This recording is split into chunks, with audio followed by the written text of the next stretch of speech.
자, 두 번째는요. 아날로그에서 디지털로입니다. 자, 무슨 이야기냐? 자, 이거는 동대문 패션 시장하고 비교를 좀 해봐야 돼요. 동대문 패션 시장의 흐름을 보면요. 명품 시장하고도 약간 비슷해요. 어떻게 비슷하냐?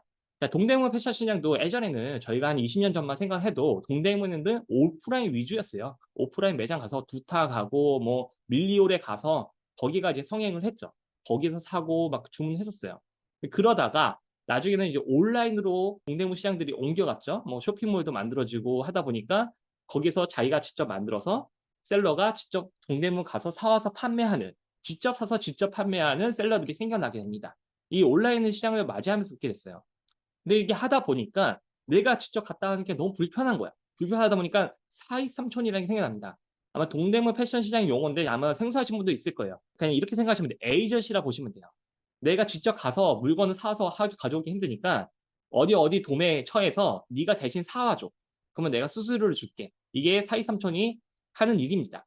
그래서 이러한 사익삼촌이 생겨나게 됐고 이게 또 시장이 유통이 잡혀가니까 그 다음에 생겨난 게 지그재그. 브랜디드 B2C 플랫폼. 이게 이제 1,000억 가치, 2,000억 가치 넘어가죠. 이런 업체들이 스타트업들이 생겨나게 된 겁니다. 그 다음 또 생겨난 게 뭐냐? 이런 시장이 열리니까 셀러들이 많아지잖아요. 그럼 셀러들이 많아지니까 B2B 플랫폼들이 등장합니다. 그 다음에 이 셀러들이 많아지다 보니까 어떤 솔루션들이 생겨나냐? 그들을 위한 업무 효율을 위한 솔루션들이 생겨납니다. 각 몰에 있는 상품 정보를 모아서 주문 처리를 할 수 있는 그러한 업무 효율 서비스들이 만들어져요. 또 풀필먼트 서비스도 만들어졌죠. 이전에는 내가 사와서 내가 보냈는데 그게 아니라 창고에서 바로 보내주는 나는 판매만 하면 되는 시스템으로 변경이 됐습니다. 자, 명품 시장도 비슷합니다. 명품 시장도요. 초기에는 백화점, 면세점, 아울렛 위주의 오프라인 시장이었습니다. 명품을 온라인으로 산다. 예전에는 말도 안 되는 얘기를 했어요. 가품도 많은데 무슨 온라인으로 사냐. 근데 지금은 많은 시각들이 변했죠. 이전에는 무조건 백화점, 면세점, 아울렛이었습니다. 그럴 수밖에 없었어요.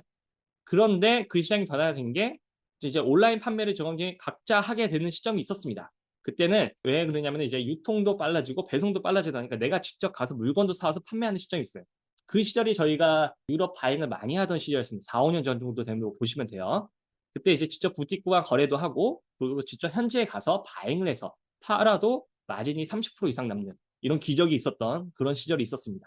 그러다가 바잉 부티크 에이전시가 생겨납니다. 왜냐면 이제 셀러들이 각자에서 이제 헤비 것들이 생기니까 이 시장들이 생겨나는 거예요. 그래서 에이전시들이 생겨났고 그 에이전시와 더불어서 생겨난 게 머스티, 반란, 트렌비. 얘네들이 이 업체들로 하여금 온라인 판매 시장이 엄청 늘어났고 그로 인해서 온라인 판매 전용, 온라인 판매만 하는 셀러들이 많이 생겨났습니다.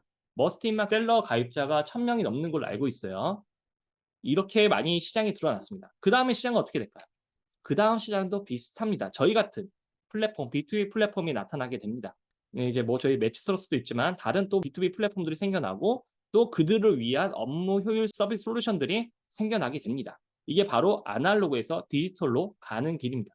이 시장이 2023년에도 얘기했지만 그 시장은 계속 유효합니다. 더 진화됐고 저희가 예측한 대로 플랫폼과 또 솔루션들이 여러 개 생겨나고 있습니다. 자, 그러면 온라인 패션 시장하고 온라인 명품 시장하고 무엇이 다르냐? 자, 온라인 패션 시장은요, 가격하고 그리고 판매되는 마진하고 그리고 판매되는 방식이 약간 달라요. 뭐가 다르냐? 온라인 패션 시장은 셀러가 어떤 거에 치중하게 되냐면은 컨텐츠입니다. 내가 어떤 옷을 입고 어떤 코디를 하고 어떤 사진을 찍냐에 따라서 그 판매율이 달라져요. 컨텐츠에 의해서 달라진다 보시면 돼요. 그럴 수밖에 없는 게 온라인의 상품은요. 동일한 상품 찾기가 어렵잖아요. 찾기가 어렵다 보니 가격 비교가 어려워요. 그래서 어떤 데는 그거를 10,000원에 팔고 있는데 나는 좀 30,000원에도 팔 수 있는 거야. 내가 코디하고 내가 이뻐 보이게끔 하면은 이게 가치가 있어 보이는 거고. 그럼 비싸게도 팔 수가 있는 게 온라인 패션 시장입니다. 그럼 판매가는 마진은 내가 결정할 수 있어요. 사오는 가격은 똑같아요. 왜냐하면 동대문에서 주는 가격은 같기 때문에 판매가에서 결정이 됩니다. 자, 근데 온라인 명품 시장, 이 명품 시장은 어떻게 다르냐면요. 컨텐츠에 의해서 판매되는 것보다 신뢰에 의해서 판매되는 게 큽니다. 자, 여러분이 온라인에서 뭔가 산다고 생각해 보시죠. 내가 고객이라고 생각하면은 두 가지를 보시게 돼요. 첫 번째, 가격이 저렴한가? 그럼 가격을 보죠. 그럼 가격이 너무 저렴하면 또 의심하게 돼요. 너 가짜 파는 거 아닌가? 이거 진짜 맞나? 그래서 이 구매 버튼이라는 단계를 넘어가기 위해서는 신뢰도가 있어야 돼요. 그 신뢰도를 높이기 위해서 다들 후기를 쌓고 리뷰를 쌓고 그다음에 사진도 진짜 직접 촬영한 사진을 찍고 그리고 뭐 저희 같은 경우는 럭스레이라는 디지털 품질 보증서 발행 서비스하고 뭐 건품 영상이라든지 아니면 현지의 오프라인 매장에서 출고된다 이런 말들을 쓰게 되는 거예요. 이 신뢰 요소가 없으면 안 팔리니까. 그리고 온라인 명품 시장에 이 명품 시장에서의 가격은요. 판매가보다는 사입가에서 결정됩니다. 자, 그럴 수밖에 없는 게 명품이 판매되는 걸로 보시면은 대부분 다 키워드가 있어요. 온라인에서 판매되는 건 키워드가 있습니다. 만약에 이제 구찌 같은 경우는 260987, 뭐 414404 이런 모델명이 있고, 그리고 뭐 생로랑 뭐 반지가 뭐 무슨 이름이 다 있거든요. 그 이름을 검색해서 어차피 다른 사람들의 셀러들의 가격하고 다 비교가 되기 때문에 판매할 수 있는 가격이 어느 정도 정해져 있어요. 물론 제가 이제 뭐 머스에서 파냐, 크림에서 파냐, 판매가는 좀 다를 수 있지만은 그 판매가도 자세히 살펴보면요. 수수료 차이만큼 나요. 그 정도 차이 난다 보시면 돼요. 그래서 내가 좀 더 올려서 팔 수는 있지만 그 차이가 크지 않다. 그러면 어디서 가격이 결정되냐? 살 때 중요합니다. 어떤 때 도미리스트가 정말 싸게 나왔어. 저렴하게 나왔어. 그때 잡으면 많이 남는 거고, 내가 이거 살려고 했는데 이 상품이 지금도 싸게 사오지 못하겠네? 뭐 어쩔 수 없어요. 마진 적을 수밖에 없고. 이거는 그래서 부티크 리스트나 아니면은 뭐 현지 바잉이나 어떤 아울렛에서 할인한다거나 그럴 때 사입을 잘 하면은 마진율이 거기서 결정된다라고 보시면 돼요. 이게 온라인 패션 시장하고 온라인 명품 시장하고 다른 이유입니다. 자, 그러면 도매 시장은 어떻게 변화됐을까요?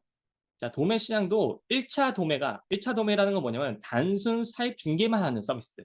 아마 유튜브나 아니면 다른 도매 이제 명품 도매한다는 업체를 보면 다 1차 도매만 합니다. 1차 도매라는 거는 여러분이 병행 수입 셀러인 거고 여러분이 명품 셀러가 직접 그 어떤 상품을 산다고 했을 때 리스트를 제공해 준다. 아니면은 현지에서 바잉을 해서 가져다 주는 이러한 에이전시 역할만 하고 있습니다. 단순 1차 도매만 중개를 하죠. 이게 현재 다른 뭐 명품 도매라고 치면 대다수 업체 뭐 90% 이상의 이런 업체라 보시면 돼요. 그냥 유통만 진행해 주는 업체. 자, 그러면 그 시장에 어떻게 변화되냐? 도매 플랫폼으로 합니다. 도매 플랫폼이란 건 뭐냐면 사입을 중개하는 건 기본으로 하고요. 또 판매를 중개해 줍니다. 판매를 중개라는 거는 사입 중개는 우선은 여러분이 상품을 사고 싶으니까 그걸 사입을 할 수 있도록 도와주는 중개인 거고, 판매라는 건 뭐냐면은 여러분이 상품을 가지고 있는 거를 저희가 다른 매장이라든지 아니면 다른 판매자에 의해서 판매될 수 있도록 중개해 주는 거죠. 이 판매 중개로 또 진행을 하는 게 도매 플랫폼입니다. 여기서 하나 더 나아간다면 업무 솔루션까지 진행됩니다. 이 업무 솔루션은 뭐 여러분이 하나 직접 팔아보시면 알겠지만은 상품 촬영, 상품 등록 뭐 이런 것들이 굉장히 다양한 역할을 해야 되는데 이 업무를 어느 정도 솔루션으로 굉장히 업무 효율을 높이고 내 업무의 시간들을 판매하고 마케팅에 시간을 많이 쓸 수 있도록 도와주는 솔루션들이 많아지는 거예요. 그런 부분들이 도매 플랫폼에서 확장되는 버전이다라고 보시면 됩니다. 자, 여기에 나와 있죠. 기존에는요. 제가 어떤 상품을 사입을 하면요.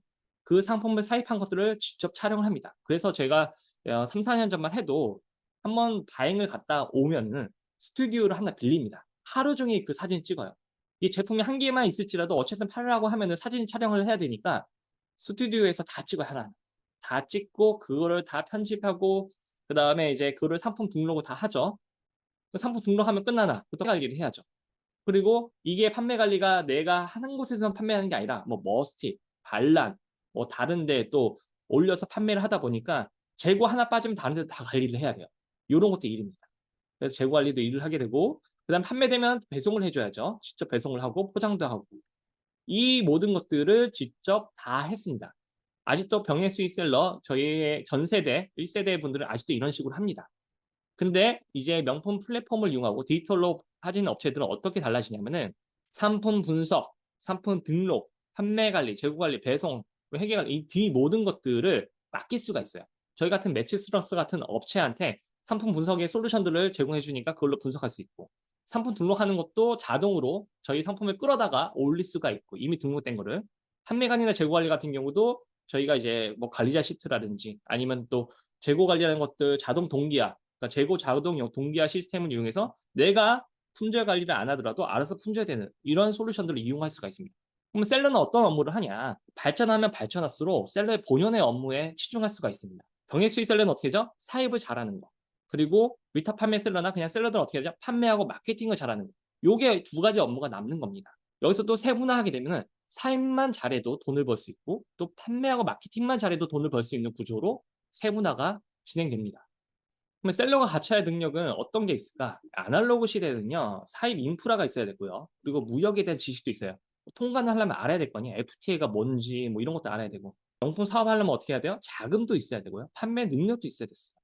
하지만 이 디지털 시대로 해서 더 세분화되고 또 디지털 시대가 되면은 이 두 가지 능력 중 하나만 잘해도 돈을 법니다. 자, 아까 말씀드렸죠. 사회 능력, 자금이 있거나 그래서 상품 분석을 잘하거나 그리고 판매 능력, 신뢰성을 있게 내가 잘 판매하거나 그리고 마케팅 능력이 있으면은 요것만 가지고도 자금이 없더라도 돈을 벌 수 있는 게 이 디지털 시대의 큰 차이점이라 보시면 됩니다.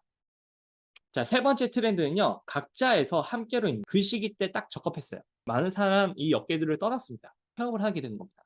그런 분 많이 있습니다.